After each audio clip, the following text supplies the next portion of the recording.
Seja o nome do Senhor. Irmãos, a mensagem dessa semana fala a degradação da igreja e a restauração. Eu acredito que alguns versículos nós vamos ler ali, vai dar uma linha para nós, para entender o que significa essa palavra degradação e a restauração da igreja. Amém? Então, eu gostaria de estar começando a ler, se o irmão quiser colocar lá, eu vou ler aqui. Apocalipse 2, versículo 4. Nós vamos começar falando sobre a igreja em Éfeso. A igreja em Éfeso, eu acho que todos nós conhecemos, era uma igreja que só tirava nota 10. Ela não tinha problema, era uma igreja maravilhosa. Era uma igreja que tinha um padrão de cristão muito alinhado. Só tirava nota boa. Mas um dia o Senhor foi obrigado a chamar a atenção dos irmãos da igreja em Éfeso, que eles tinham perdido algo muito importante. E que essa advertência sirva para cada um de nós. O Senhor disse para eles no versículo 4,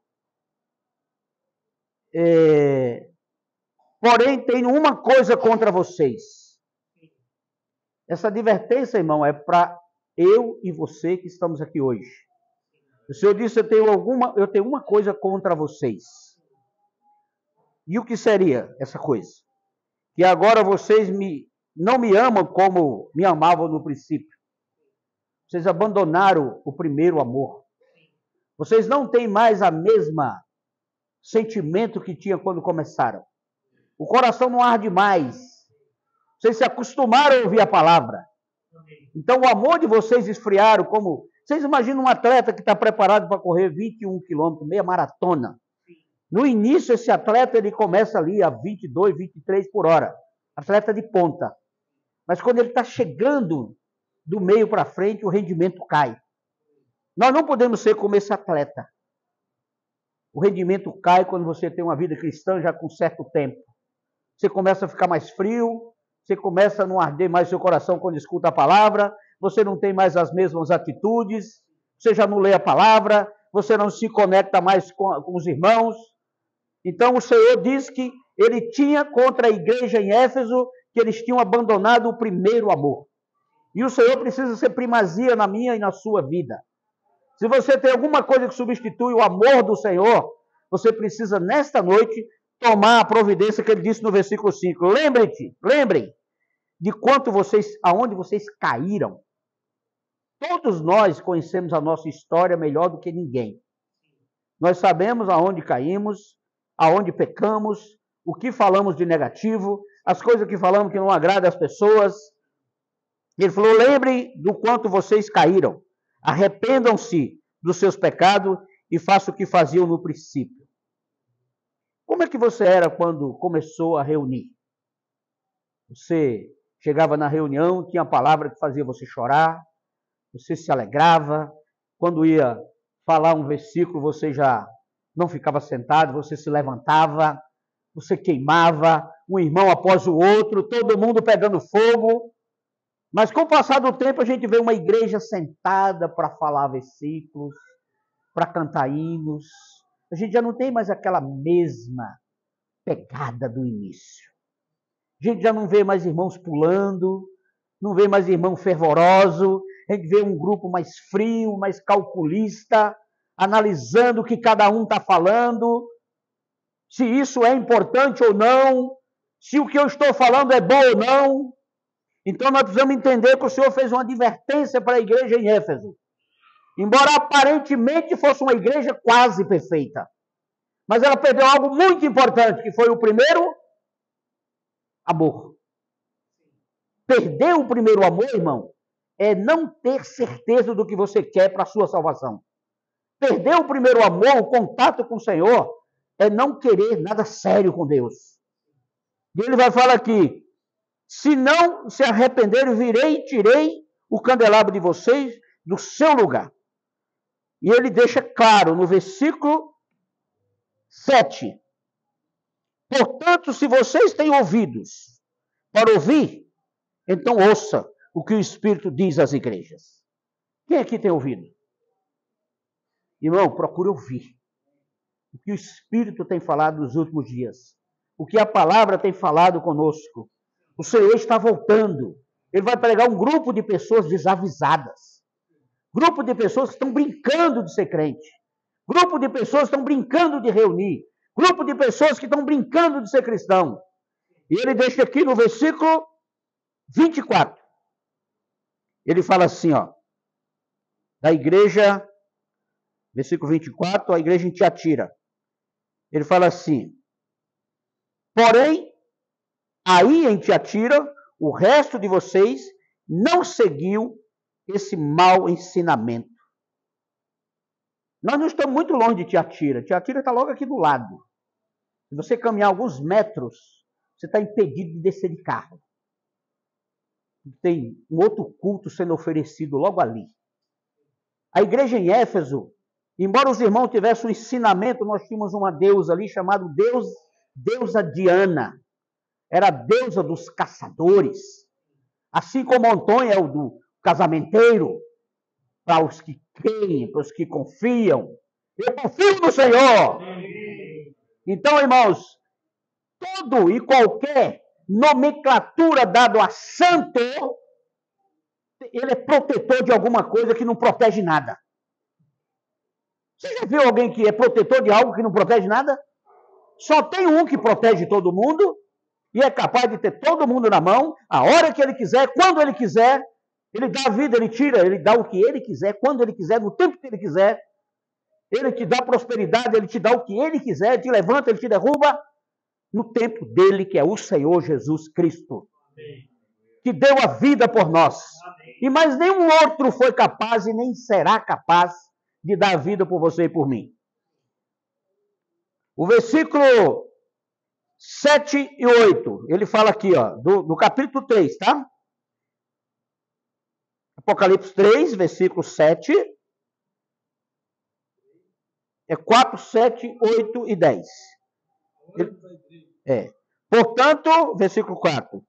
Mas algum de vocês de Sardes é o versículo 3, perdão. Portanto, lembrem de que aprenderam e ouviram, obedeçam e se arrependam. Se não acordarem, eu os atacarei de surpresa como um ladrão. Quem aqui já foi roubado? Quem aqui já teve seus bens surrupiados pelo ladrão? Você foi pego de surpresa? Pois todos nós aqui, o Senhor está dando uma advertência nesta noite. Cuidado. Fiquem bem atentos. Porque eu posso vir como ladrão e tirar de você algo que você construiu durante toda uma vida. Ele fala aqui, ó. E vocês não ficarão sabendo nem mesmo a hora da minha vinda. O Senhor não vai vir como ladrão? Então nós não vamos saber. Pode ser que seja no momento de maior distração da tua vida. Pode ser que seja no momento mais alegre ou triste da tua vida.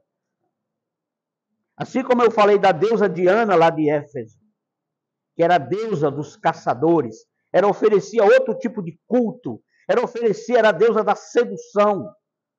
Imagina você se deparar com alguém que seduz. Quem casou aqui um dia foi seduzido por alguém? Você foi seduzido já algum dia por alguém? Tome cuidado com a Diana. Tome cuidado com o Antônio. Tome cuidado com Luzia. Tome cuidado com a infinidade de nomes que tem por aí, se passando por santo. Graças a Deus, que a Bíblia é bem clara e diz: conhecereis a verdade, e a verdade vos libertará. Feliz daquele que conhece a verdade. Feliz daquele que segue a verdade.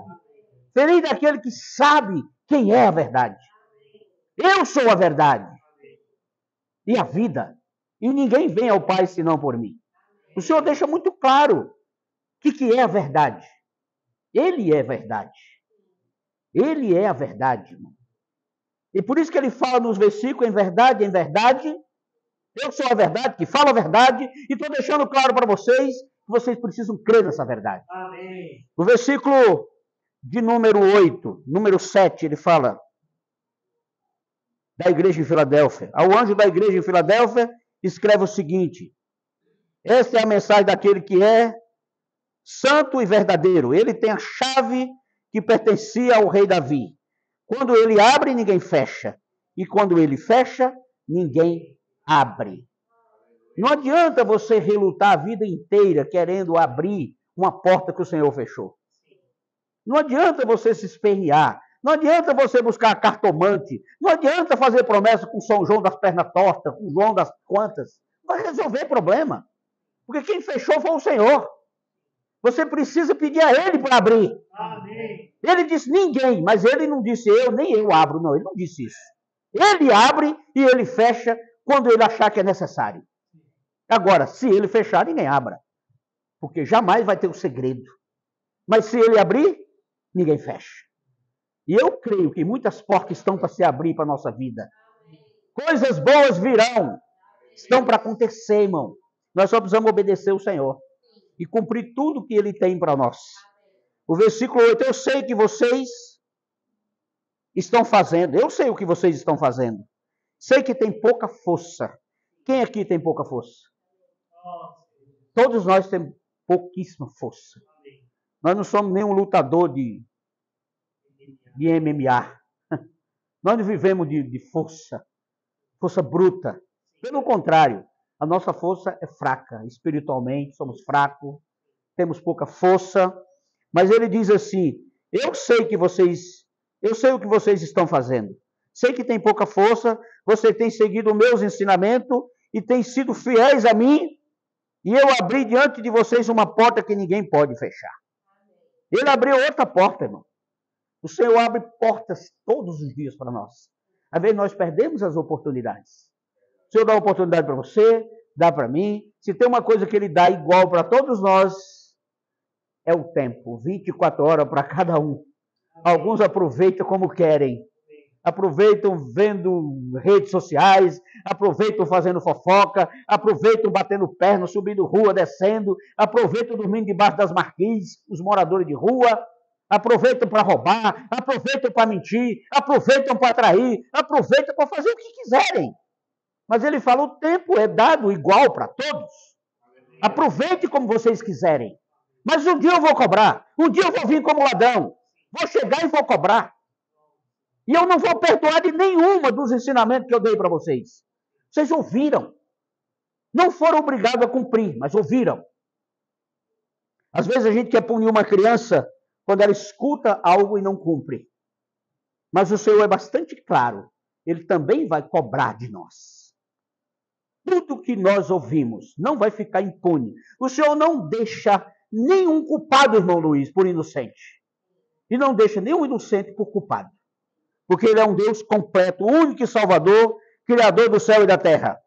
O versículo 10 ele fala, versículo 9, ele fala assim, escutem, quanto àquela gente que pertence a Satanás, aqueles mentirosos que afirmam que são judeus, mas não são, eu farei com que eles venham e caiam de joelhos diante de vocês. E todos eles saberão que eu amo vocês. Senhor Jesus.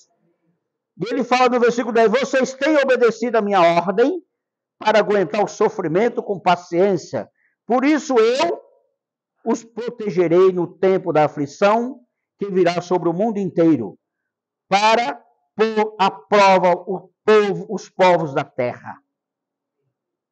Ele aqui faz uma advertência. Se você obedece à ordem que foi dada pelo Senhor, Ele vai te proteger. Vai vir muito sofrimento, vai vir muita prova, vai vir muitos desafios, vai vir muita contramão para você, mas o Senhor vai estar te protegendo. Amém. Ele é um contigo, mas a gente precisa cumprir a ordem dele. E a ordem do Senhor é muito clara. Nós não podemos ser distraídos com as coisas que o mundo tem oferecido para nós. Nós não podemos ficar brincando, porque o Senhor não está para brincadeira, irmão. Olha só.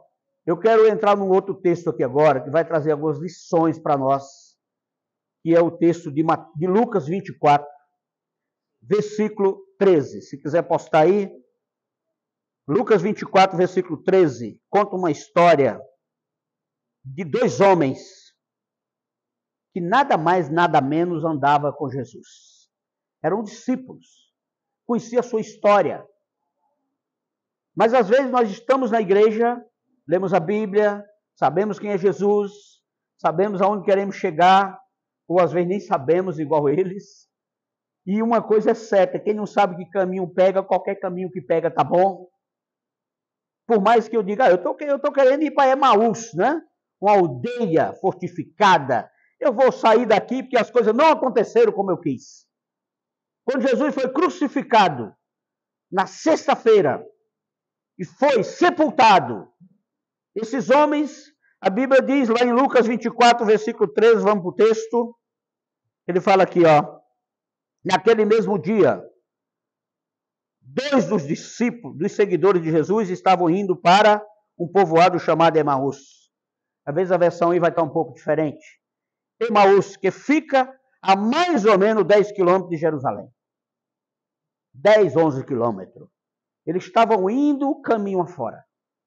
Diz a história que Emaús é descida. Favorece, né? Vocês já viram falar que na descida todo mundo ajuda. As pernas ajudam, o corpo ajuda, o equilíbrio ajuda. E se você não se firmar, você até cai. Então eles estavam descendo para... Quando diz todo santo ajuda, porque eles não trazem ajuda nenhuma, então tudo ajuda, né? O vento ajuda, as pernas ajudam, e você chega onde você quer. Agora, quando você pega uma subida, é mais difícil. E eles estavam indo para Emaús. Eles estavam saindo de onde? Jerusalém. Aí eles falam, algumas lições eu quero dizer para você. A primeira lição, quem não sabe para onde vai, qualquer caminho que pega, está de bom tamanho, né? Já está servindo. Aproximadamente 10 quilômetros. Jerusalém significa o quê? Temor a Deus. Mais a palavra Salém, que significa perfeição. Então você está num lugar que tem o temor de Deus, você está num lugar que é perfeito, você está num lugar que tudo está claro, mas você está insatisfeito porque as coisas não aconteceram como você queria. O versículo 14 fala, eles estavam conversando a respeito de tudo o que havia acontecido. E o que havia acontecido? Se você pegar o versículo 12 um pouquinho antes, porém Pedro se levantou e correu para o túmulo, aproximou-se para olhar e viu somente os lençóis de linho e nada mais. Aí voltou para casa admirado com o que havia acontecido. A ficha de Pedro já havia caído, né? Ele falou, algo aconteceu importante. Porque essa cidade tinha o temor de Deus. O Senhor havia falado para eles o que ia acontecer, como ia acontecer, mas eles estavam perto, irmão. Todos nós estamos aqui falando que o Senhor vai voltar. E ele vai vir como ladrão. Nós temos que estar preparados. Tudo isso pode acontecer a qualquer hora. Mas nós não podemos ser como esses dois aqui. E quando aconteceu, eles falaram, poxa, mas o Senhor é que ia salvar toda essa história. Ele ia impor alguns regimes em Israel, que a coisa ia tomar outro destino. De repente, os nossos seguidores, as pessoas que estavam à frente, simplesmente foram lá e mataram. Deixou isso acontecer. Entregaram ele. E ele simplesmente... Uma outra lição que a gente tira, Jesus veio intervir. No versículo 15, ele fala assim, ó, enquanto conversavam, discutiam, o próprio Jesus chegou perto e começou a caminhar com eles. Às vezes você prepara uma viagem, você e uma outra pessoa, quando você pensa que não, tem uma terceira pessoa do teu lado. Eles prepararam a viagem para os dois, mas já tinha uma terceira pessoa ali, preocupada com eles. Por que vocês estão saindo de um lugar que tem o temor de Deus, que é perfeito, que tudo que tinha que acontecer aconteceu, a coisa se cumpriu, e vocês estão indo para Emaús? Procurar o quê? Quem encaminhou vocês? Que orientação vocês receberam para ir para essa cidade? E ele fala aqui no versículo 15, conforme eu acabei de ler, o Senhor se aproximou deles, e viu eles discutindo, o próprio Jesus chegou perto e começou a caminhar com eles, mas alguma coisa não deixou que eles o reconhecessem. Como assim? Você, até um dia desse, era cristão, de repente, você não conhece mais seus irmãos? Você até um dia desse seguia Jesus, agora já não conhece mais ele? Ele estava ali. Ele se apresentou como ele era, para que eles não conheceram. Ele estava tão envolvido com a situação da sua mente, daqueles que eles achavam que deveria acontecer.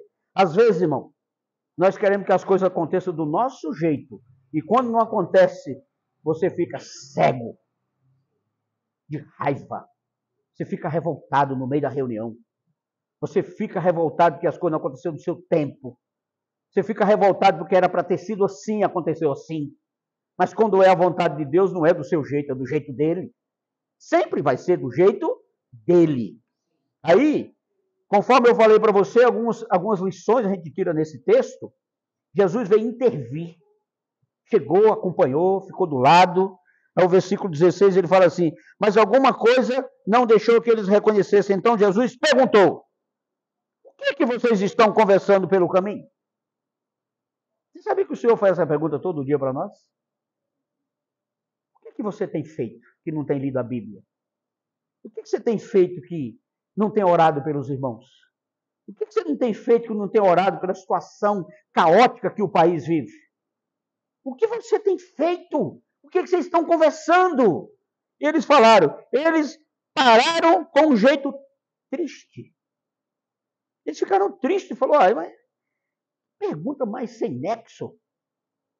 Você é de onde? De onde você vem para me fazer essa pergunta? Aí o versículo continua falando assim, ó. E deixou que eles o reconhecessem. Então Jesus perguntou, o que vocês estão conversando pelo caminho? Eles pararam com um jeito triste e um deles, chamado Cleopas, disse, será que você é o único morador de Jerusalém que não sabe o que aconteceu lá nesses últimos dias? As pessoas que se envolvem com rede social, tudo que acontece em 5 minutos a gente fica sabendo. Talvez nem leva 5 minutos, né? Mas o Senhor perguntou, aí eles perguntaram para o Senhor, mas você é morador de lá e não sabe o que aconteceu? Jesus falou, o que foi? Eu não sei. Bom, eu sei, mas não sei, né? Eu sei, mas eu quero ouvir de vocês. E eles falando dele, o que foi que aconteceu? Aí eles falaram assim, perguntou ele, aí ele falou assim no versículo seguinte, o que aconteceu, Jesus de Nazaré? Aí ele disse, o que aconteceu? Você é morador de lá e não sabe? Ele foi assim, o que aconteceu com Jesus de Nazaré? Esse homem era profeta para Deus e para todo o povo, ele era poderoso em atos e palavra. Aí o terceiro item, no versículo 19, quando ele diz que ele era poderoso em palavra, eles querem dizer o quê? Ele foi o protagonista, irmão, de toda essa história. Mas quando o Senhor Jesus observou toda aquela cena que tinha acontecido com ele, que era para acontecer, ele já havia perdoado. Às vezes, quando a gente olha com o olho atravessado para alguém, a gente carrega esse ódio por anos. O Senhor já havia perdoado. O Senhor falou assim, não, eu estou querendo saber de você, mas comigo não tem mais nenhuma mágoa, está tudo certo. Agora eu estou no lugar que eu deveria estar. E ele vai falar assim, Manassés, que eu vou tocar num texto aqui, lá em Gênesis 48, versículo de 12 a 22, Manassés e Efraim eram filhos de José, que por sua vez era o neto de Jacó. Jacó resolveu abençoá-los, e Jacó colocou Manassés na mão direita e Efraim na mão esquerda. Na hora de abençoar, ele fez isso, trocou as mãos. E José falou, peraí, mas não é o mais velho, seu pai, que tem que ser abençoado assim, com a mão direita? Ele falou, calma, fica calmo, é assim mesmo que vai acontecer. Que lição nós tiramos disso? Manassés significa o quê? Esquecer o passado de tristeza. Nessa noite o Senhor está fazendo uma reflexão para nós, para a gente não ficar lembrando de passado, de velharia, de coisas negativas, que só traz tristeza. Manassés significa esquecer o passado de tristeza. Tem pessoas que carregam tristeza por 20, 30, 40 anos. Esse trem vira câncer, vira ferida, não tem médico que cure. Você não dá conta de se livrar de uma maldição do passado de 20, 30 anos atrás. E Efraim significa prosperidade. O Senhor nessa noite quer que você esqueça tudo que é velho para poder deixar você ser próspero. Às vezes você não tem como ser próspero porque você está apegado nas coisas velhas, em métodos velhos, em práticas velhas. Você não ora, você não canta, você não louva, você não depende de Deus para nada. Você só reclama. Você só enxerga ponto negativo. Você só enxerga ponto preto. Tem uma folha branca, mas você só enxerga um pontinho preto. Aquele ponto preto está me chateando. O senhor vai ter uma folha em branco para você escrever a história. Sai desse ponto preto. Avança para a prosperidade. O Senhor quer prosperar na vida de cada um de nós, irmão. Prosperar espiritualmente, prosperar com bens materiais, prosperar com felicidade, com alegria. Aí ele vai falar aqui, quando a gente observa esse texto, a gente vê um quarto ponto aqui, aonde eles estavam apegados lá na sexta-feira. Saia da sexta-feira da crucificação, irmão. Vai para o domingo da ressurreição. Avança! Sai da morte que não faz você ir a lugar algum. Avança para a vida. Onde Cristo está lá te esperando na mesa no domingo. E você simplesmente também está apegado lá na sexta. No dia da crucificação. No dia que tudo se acabou. No dia que nada aconteceu como você queria. E você fala assim, mas eu quero a sexta. Eu me lembro do dia da morte. Eu me lembro do dia que o Luiz me feriu. Irmão, vamos para o domingo que é a ressurreição. Cristo está presente na mesa. Senhor Jesus. Então, esquecendo da sexta, muitos ficam na sexta, na morte. Não avançam. O domingo é ressurreição. Nós temos que avançar para onde o Senhor está. Nós não podemos estacionar naquilo que é negativo. O quinto ponto é na comunhão que meus olhos se abrem. Eu quero pular lá para o versículo 30 e 31. Ele fala bem aqui, quando Jesus, eu vou voltar a ler mais, sentou-se à mesa com eles, o versículo 30, pegou o pão, deu graças a Deus, depois partiu o pão e deu a eles. Aí, os olhos deles foram abertos. E eles reconheceram Jesus, mas ele desapareceu. Na hora que o Senhor sentou na mesa para partir o pão, eles falaram, essa prática eu sei de quem é. É dele. Você quer conhecer o Senhor? Esteja numa reunião. A igreja, irmão, foi feita para estar junto. Você não é uma igreja sozinho, isolado. Nós fomos feitos para reunir, para estar juntos, para se alegrar, para ter comunhão com o Senhor. Para muitos não tem necessidade de se reunir com as redes sociais. Se abre aqui agora, vê a reunião online. O irmão está lá. Não, vamos fazer uma live espiritual. Não é separado que te adoro, mas com os santos, com sua noiva aqui. Nós precisamos reunir. Temos que ser de igrejar, de estar juntos, pagar um preço. Para onde você está indo? Satanás te para no caminho e pergunta, você está indo para onde, Cairo? Estou indo para a reunião, rapaz. Estou indo louvar o meu Deus, estou indo buscar o Senhor. E ele fala, não, tem coisa mais importante, rapaz. Vamos ali comer uma canjiquinha. É oferecido a ídolo, mas não tem nada não. Está tudo bem. Aí você fala assim, mas que ídolo? Antônio. Mas Antônio é meu amigo. Eu já fiz até algumas promessas para ele. Ó Senhor Jesus. Irmão, nós temos que vigiar muito, que o inimigo é muito sorrateiro. E ele quer te impedir de ir para algum lugar e voltar para onde ele quer que você vá. No versículo 20 ele fala assim, os olhos só são abertos quando você senta para se alimentar. Às vezes você pode estar com uma visão ofusca, mas numa reunião o Senhor abre os seus olhos. Quando você se alimenta da palavra, quando você come de Jesus, quando você tem comunhão sobre a palavra, a sua vida muda, irmão.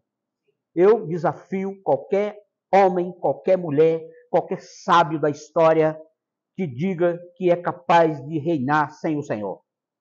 Que é capaz de ter vitória sem o Senhor. O Senhor é um Deus que faz as coisas do jeito dele. Mas Ele quer que nós fazemos parte dessa história. Porque as expectativas equivocadas, quando você vê aqui, logo em seguida, às vezes nós criamos algumas expectativas que são equivocadas.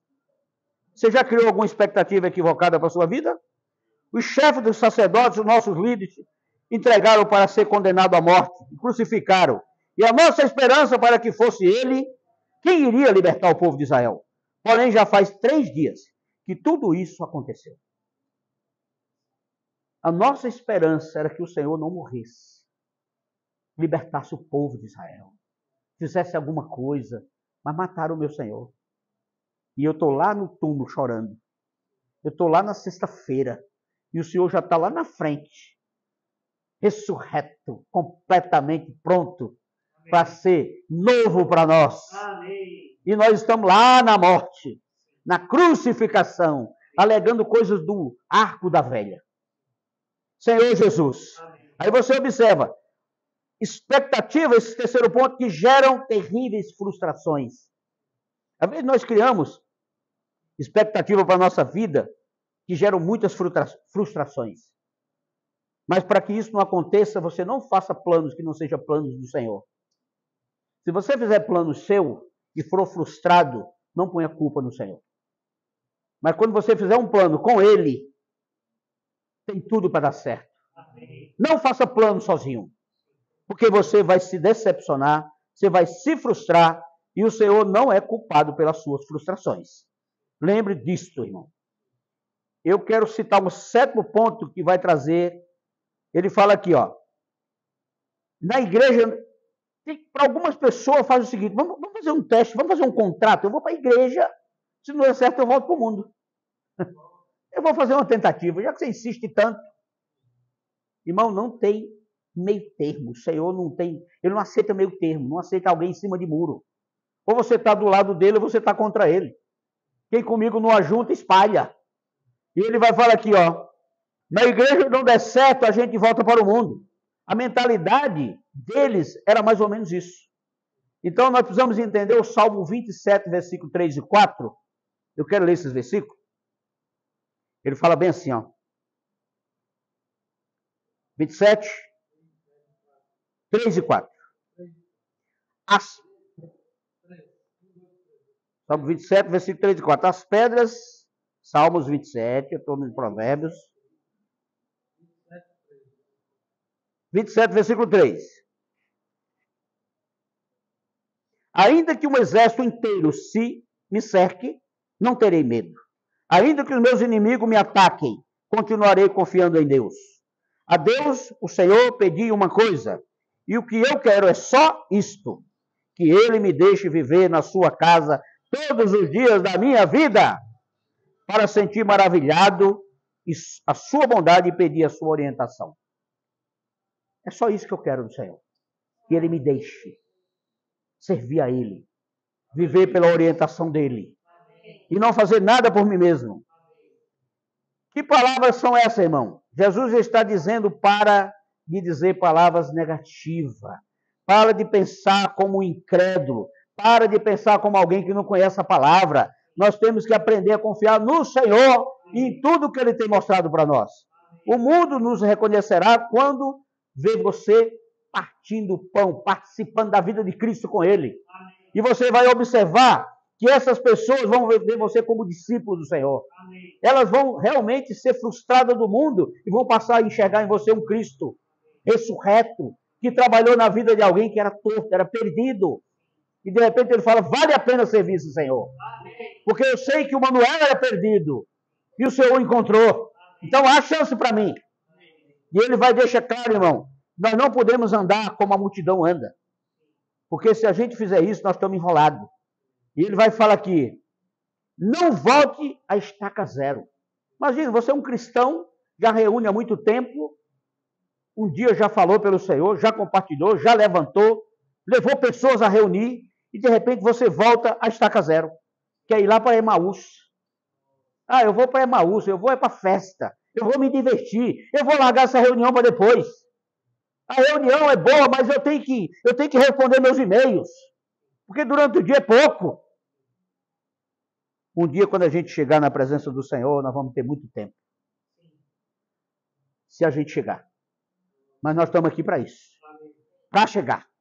Nós não estamos querendo correr em vão. Eu quero finalizar lendo Isaías 55, versículos 6, 8 a 13. Eu sei que eu vou passar uns 2 minutos, mas vale muito a pena ler esses versículos. Isaías 55, versículo 6, o Senhor diz, buscar o Senhor enquanto se pode achar. Você sabia qual é o tempo de você buscar o Senhor? É hoje. Hoje você está podendo achar. Você hoje está podendo encontrar com facilidade. Você hoje não precisa pegar senha. Você não precisa marcar horário.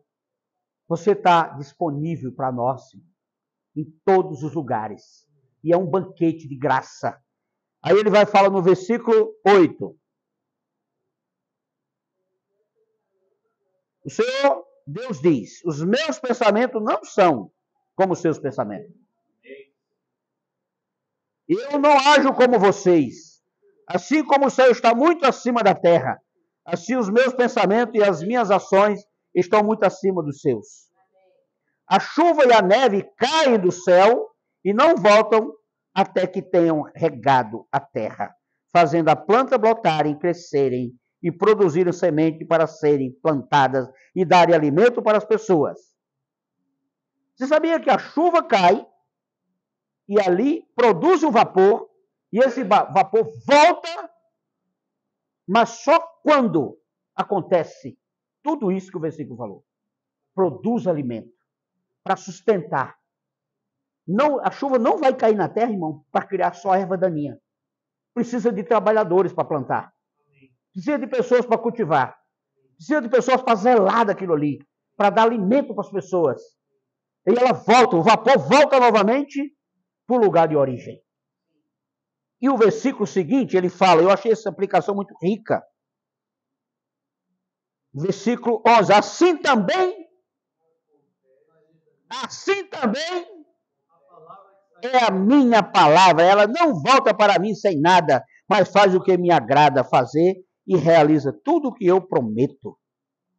Você sabia que a palavra que você escuta do Senhor, assim como a chuva, ela não volta vazia para o Senhor. O que tem que acontecer, vai acontecer. E o versículo seguinte vai dizer por quê. O cristão, ele muda de estágio, irmão. Se ele não muda de estágio, algo está errado com ele. Você entrar na igreja, está quantos anos? Estou 30 anos. Mas eu não conheço nenhum versículo. Então você continua espinheiro. Ele diz aqui, ó, assim o versículo. O que é um espinheiro? O versículo seguinte fala, ó. O 12. Vocês sairão alegres da Babilônia, serão guiados à paz à sua terra, as montanhas, os morros e cantarão de alegria, todas as árvores baterão palmas. Todas as árvores baterão palma. Onde agora só há espinheiro, crescerá o quê? O cipreste. O pinheiro, irmão, ele não produz alimento, ele não gera sombra, ele não tem muita função, é espinho. Mas aonde é o espinheiro, onde é espinho, Luiz, na tua vida, o Senhor quer transformar em cipreste. O cipreste nada mais é do que a árvore da fé. É uma árvore que representa, simboliza o Cristo. Oséias 14:8, Isaías 37:24, deixa claro que o cipreste representa uma árvore da fé. E ele vai deixar claro também que aonde é espinheiro, ele quer transformar em cipreste. Aonde é sarça ardente, queima, queima, queima, queima, e nunca para de queimar. Você tem sentido queimar? Assim como aqueles discípulos que a palavra ardia no coração deles, quando eles ouviram o Senhor falar. O que é arder no coração? Você já se apaixonou algum dia? Você vê alguém, o coração... E de repente você vê essa pessoa conversando com outro, você fala, meu Deus, o que será que está acontecendo? O coração arde, irmão. Nós temos que ter 5, 10, 20, 40 mil vezes mais esse amor pela palavra do Senhor. Nosso coração tem que arder nas reuniões. Nosso coração tem que ter um desejo de falar. Nosso coração tem que ter um desejo de compartilhar Deus para as pessoas que não conhecem Ele. Porque dentro de nós está queimando esse desejo. E ele vai falar aqui, ó. A sarça, ela arde e queima. Mas Deus quer transformar a sarça em murta. O que é a murta? É a madeira de qualidade, as folhas ricas em óleo, em perfumes. As folhas brancas aromáticas. Você viu como Deus quer fazer uma transformação? De pinheiro em cipreste, de sarça em murta. E Deus quer, para finalizar, falando o quê? Nós precisamos subir degraus na nossa vida como cristão. Do contrário, você vai continuar um espinheiro a vida toda. Todo mundo se aproxima de você, só leva alfinetada. Você precisa ser mais manso, se desarma. Vira um cipreste. Seja alguém que transmite fé. E ele vai falar aqui. Assim somos nós. Na medida que recebemos a palavra de Deus, pouco a pouco vamos crescendo e saindo de uma fase de criança. E se alimenta de leitinho e passar a comer uma comida sólida. Que Que o Senhor nos dê, irmão, sabedoria. Para a gente subir de fase e saber encarar essas fases. O processo de crescimento. Não é tão simples. Você cresce, você chega a um nível que não cresce mais. Fisicamente, mas espiritualmente o seu limite é o céu. Nós precisamos saber em que fase você está. Você é espinheiro? Você é cipreste? Você é sarça? Você é uma murta? Aonde você está no crescimento rumo ao reino? Nós precisamos pedir ao Senhor: Senhor, me transforma de um espinheiro no cipreste. Eu não quero continuar sendo sarça, eu quero ser uma murta. Eu quero ser um irmão de qualidade, um irmão que serve, um irmão que ajuda, um irmão que contribui, um irmão que senta na mesa com os outros, que come o pão, que fala de Deus. Amém? Amém. Jesus é o Senhor. Amém. Glória a Deus.